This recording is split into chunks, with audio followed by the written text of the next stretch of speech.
Do do do do do do do do do do do do do do do. Oh. Hey, don't let me be one to tell you that you're wrong, but of course you're wrong. I keep getting questions asked, despite what I think about IBIS. And by the way, IBIS, of course, is useful for someone, say, with Parkinson's disease, the shakes. But it will be useful on the GFX 100S. Why? Because I've said, for ages, and still say, that no photographer needs IBIS. I mean, it is great for video or someone with old, shaky hands, but it will be great for the medium format GFX because shutter shake is a serious issue. Let's say serious. It's a moderate issue on a medium format. The reason for that, what people don't understand, and they always get confused when I say this, is that, for example, 1/100th of a second on a crop sensor or a full frame is not the same speed as 1/100th of a second on a medium format. Sure it is. 1/100th is 1/100th. No. No. The difference is that the 1/100th of a second shutter speed is the ultimate duration of the sensor exposure, but the time to complete that duration is much longer regardless of the shutter speed on a medium format. And say, for example, you're watching a huge movie. Remember the curtains I used to have on the movies? Say it was a really small TV set and you had the same curtains. I mean, if you were to have the same exposure on the sensor, right? Because as the sensor, or in this case the TV set, is exposed for the same duration of time, it doesn't take that long for the curtains to pass over the TV set. As far as the huge movie screen, takes a lot longer, even though the duration of exposure to the movie screen is the same, the time to complete that is longer. So that will be of a benefit for medium format. But specifically, when people ask, well, why isn't there an IBIS mech in the Fujifilm X-T3? And the one thing consistently, whether it be Nikon or Fujifilm or anybody else, that they're not taking into consideration is cost, production, actually it's ultimately those two things. Time to produce, cost to produce, also size.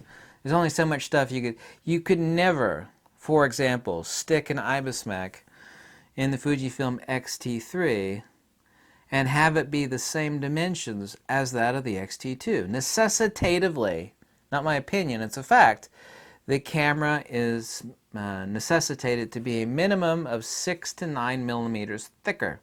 People would complain about that. Why is this camera thicker? It's because it has to be that much thicker. 6 to 9 millimeters doesn't sound like that much, but when you stick it in your hands, that's a lot. The cost would be between minimum of $300 more.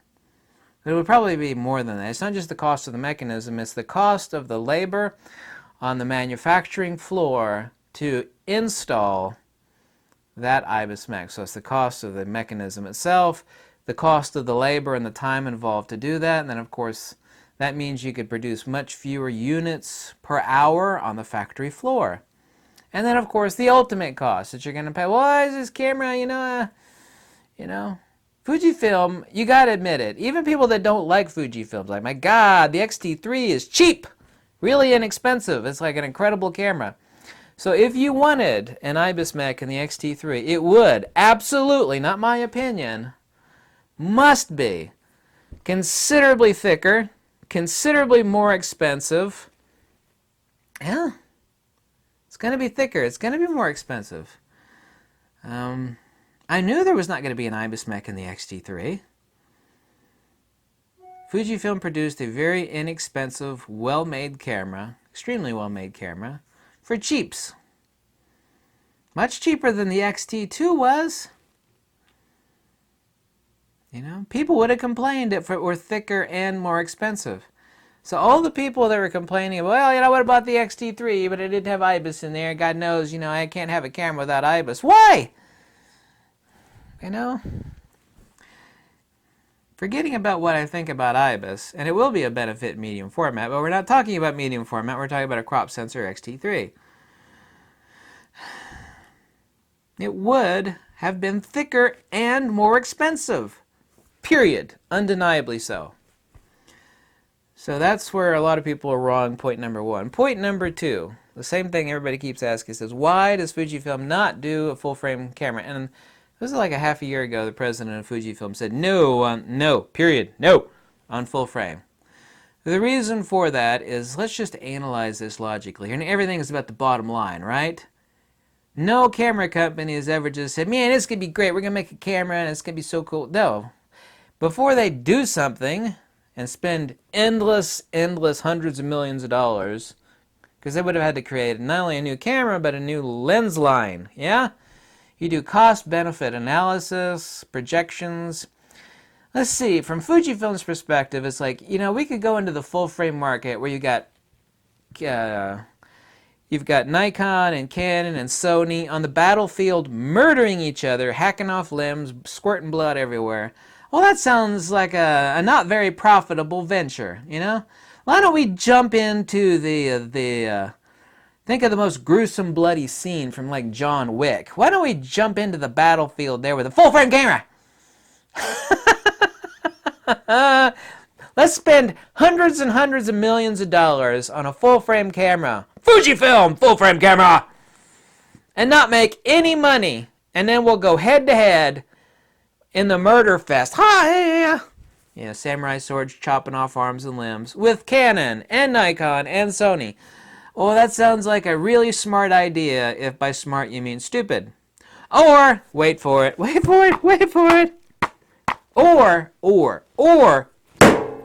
or alternately, I bet that was really loud on the microphone, or alternately, we could overnight, and by overnight I mean like a year and a half, which is exactly what it's been.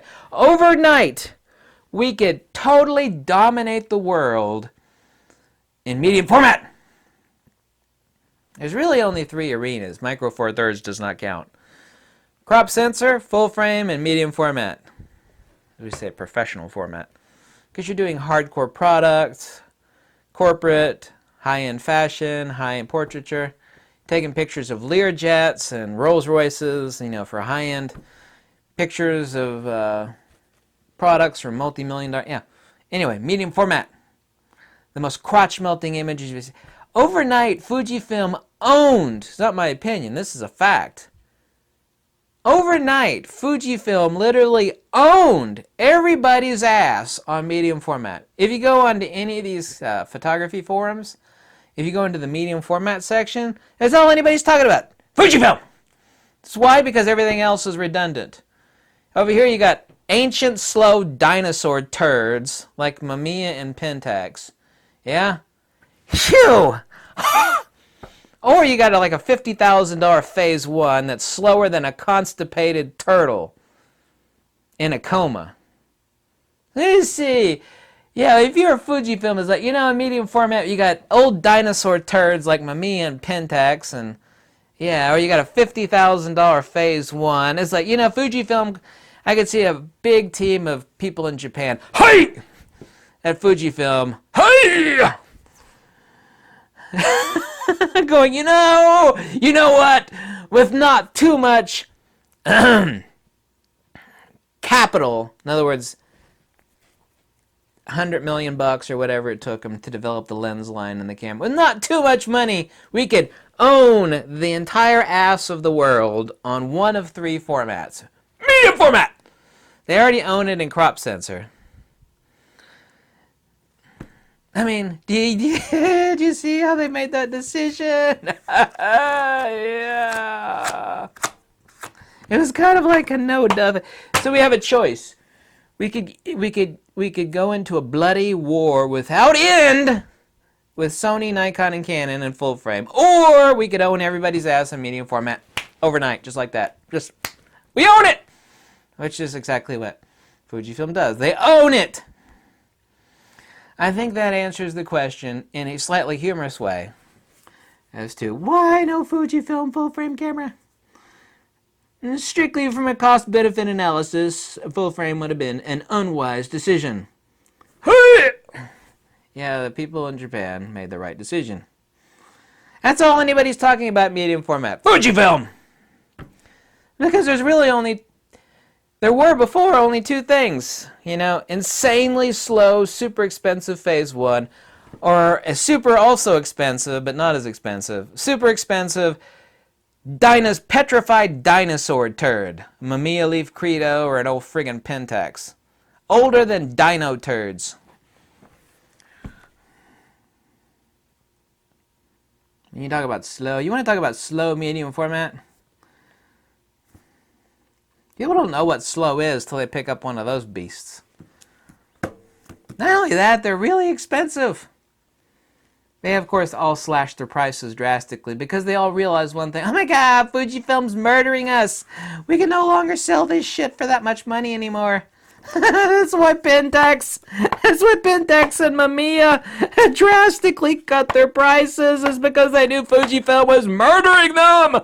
Murdering them! Which they are. They're murdering them. Mamiya knows it, and Pentax knows it.